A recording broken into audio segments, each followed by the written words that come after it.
ਵਾਹਿਗੁਰੂ ਜੀ ਕਾ ਖਾਲਸਾ ਸ਼੍ਰੀ ਵਾਹਿਗੁਰੂ ਜੀ ਕੀ ਫਤਿਹ। ਸ਼੍ਰੀ ਗੁਰੂ ਅਮਰਦਾਸ ਜੀ ਦੀ ਵਡਿਆਈ ਸੁਣ ਕੇ ਇੱਕ ਸੰਨਿਆਸੀ ਉਹਨਾਂ ਦੇ ਦਰਸ਼ਨਾਂ ਲਈ ਆਇਆ। ਉਸ ਦੇ ਮਨ ਵਿੱਚ ਬੜੀ ਇੱਛਾ ਸੀ ਕਿ ਮੈਂ ਕਿਸੇ ਪੂਰਨ ਬ੍ਰਹਮ ਗਿਆਨੀ ਨਾਲ ਗੁਰੂ ਉਪਦੇਸ਼ ਲੈ ਕੇ ਆਪਣਾ ਜੀਵਨ ਸਫਲ ਕਰ ਸਕਾਂ।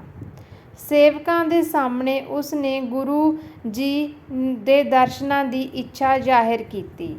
ਜਵਾਬ ਮਿਲਿਆ ਕਿ ਪਹਿਲਾਂ ਤੁਸੀਂ ਲੰਗਰ ਵਿੱਚ ਭੋਜਨ ਕਬੂਲ ਕਰੋ, ਉਸ ਤੋਂ ਬਾਅਦ ਤੁਸੀਂ ਦਰਸ਼ਨ ਪਾ ਸਕਦੇ ਹੋ।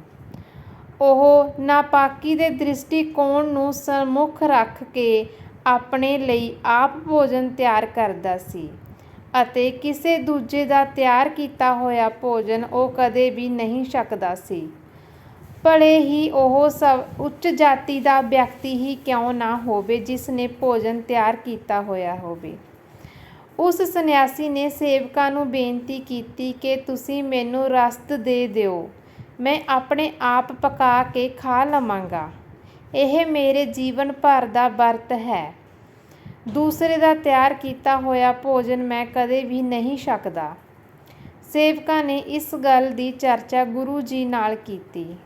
ਗੁਰੂ ਜੀ ਨੇ ਕਿਹਾ, ਠੀਕ ਹੈ, ਹੁਣੇ ਤਾਂ ਉਸ ਨੂੰ ਤੁਸੀਂ ਰਸਦ ਦੇ ਦਿਓ। ਸੇਵਕਾਂ ਨੇ ਆਗਿਆ ਦੇ ਅਨੁਸਾਰ ਅਜਿਹਾ ਹੀ ਕੀਤਾ।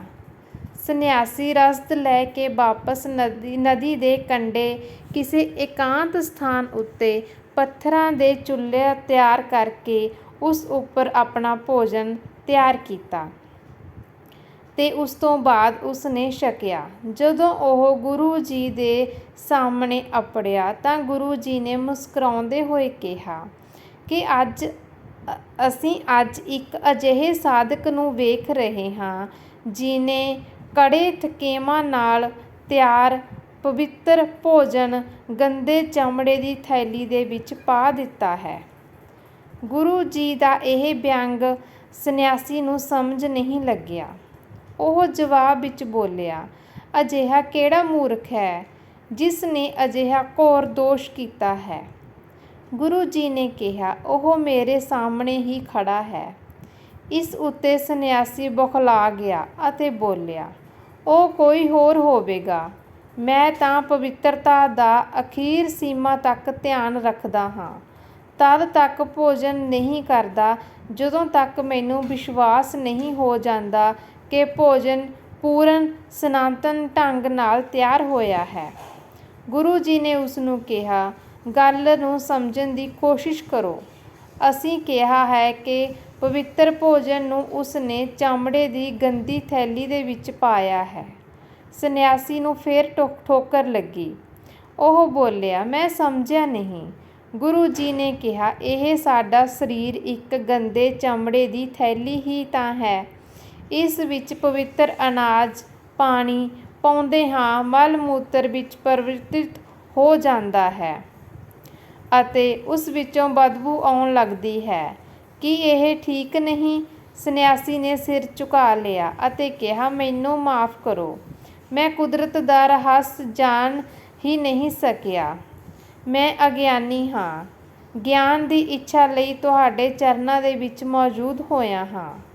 ਗੁਰੂ ਜੀ ਨੇ ਕਿਹਾ, ਨਾਪਾਕੀ ਤੋਂ ਮੰਤਵ ਕੇਵਲ ਜੀਵਾਣੂਆਂ ਅਤੇ ਕੀਟਾਣੂਆਂ ਤੋਂ ਸੁਰੱਖਿਆ ਕਰਨਾ ਹੈ, ਨਾ ਕਿ ਸਮਾਜ ਵਿੱਚ ਭੁਲੇਖੇ ਦਾ ਜਾਲ ਫੈਲਾਉਣਾ ਅਤੇ ਅਮੁੱਲ ਜੀਵਨ ਨੂੰ ਨਾਪਾਕੀ ਦੇ ਨਾਮ ਉੱਤੇ ਕਰਮ ਕਾਂਡਾਂ ਵਿੱਚ ਨਸ਼ਟ ਕਰਨਾ।